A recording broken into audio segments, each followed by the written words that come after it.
In the history of American environmental disasters, several names stand the test of time, one of which being the appalling case of Love Canal in Niagara Falls, New York. In the year 1942, the Hooker Chemical Corporation purchased the Love Canal, and from 1942 to 1953, the company proceeded to dump nearly 22 tons of chemical waste into the canal and later simply covered it with soil and clay. The company then sold the Love Canal property to the Board of Education of Niagara Falls, and in 1955, the construction of the 99th Street Elementary School was complete, and the unused sections were sold to home developers to build a residence. Eventually, the chemicals began to surface from the basements and yards of the neighborhood residents, as well as the playground of the elementary school that was built on top of the canal. Public awareness for the disaster unfolded in the late 1970s when residents began to have series of illnesses such as epilepsy, asthma, migraines, necrosis, and abnormally high rates of birth defects and miscarriages in the community. A state of emergency was declared in the state of New York, and the school was shut down along with the residents being relocated. A good method for analyzing the ethical side of this case, we can see that various ethical issues can be attributed to every party that was involved with the sale of the chemical dump site and consequent constructions on top of the site. Hooker Chemical Company placed all responsibility in clear unqualified hands by selling the land with the site to the school board. The school board did notify the main architect responsible for building the school about the existence of the site. The architect raised the issue with the school board when the site was discovered during construction but didn't escalate it. There are several instances of professional misconduct in this case, each centering around items 72.2a, B, C, and possibly D of the Professional Engineers Act. Also, a code of ethics was breached, in particular the section 77.21 that states that the practitioner's duty to public welfare is paramount. At no point in time was the public informed about the existence of the dump site. Here are possible alternatives that could have been taken to solve the issue. Chemical company could have attempted to clean up the site before the construction starts. It's highly unlikely that 20,000 tons of chemical waste could have been removed on time. The land would have been condemned for the construction if the chemical company didn't sell it.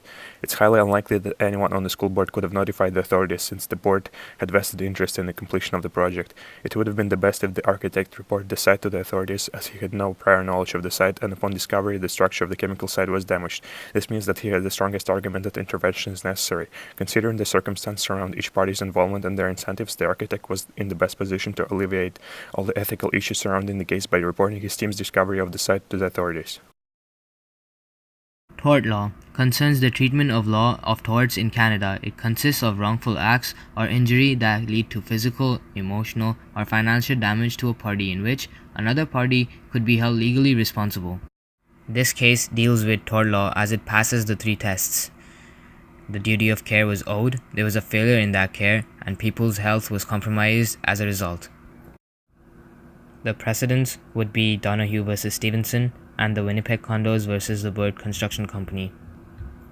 The parties involved in the Love Canal case are the Hooker Chemical Company, who are the defendants, and the landowners, who are the plaintiffs. Tortfeasors would be the Hooker Chemical Company, because they failed to provide that duty of care, and people's health was compromised as a result of that.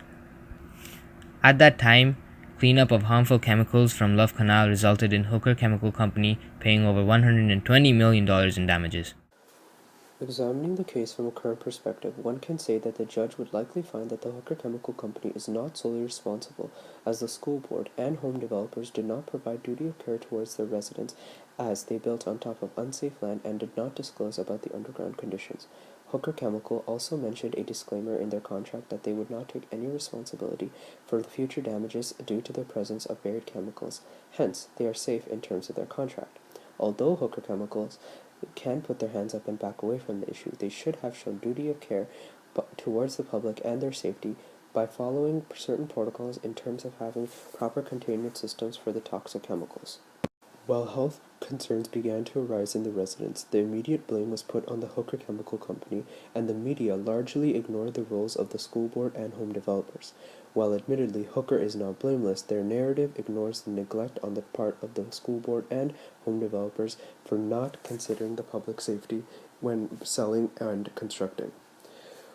When looking at the Love Canal incident today, we are able to deduce that the school board and home developers place a higher share of responsibility and liability, as they cautioned by the Hooker Chemical Company to do not construct on the land, yet they did anyways. This case made a great stride in terms of seeding the Superfund, which is a program established to clean up the waste sites and hold companies responsible accountable for their environmental irresponsibility.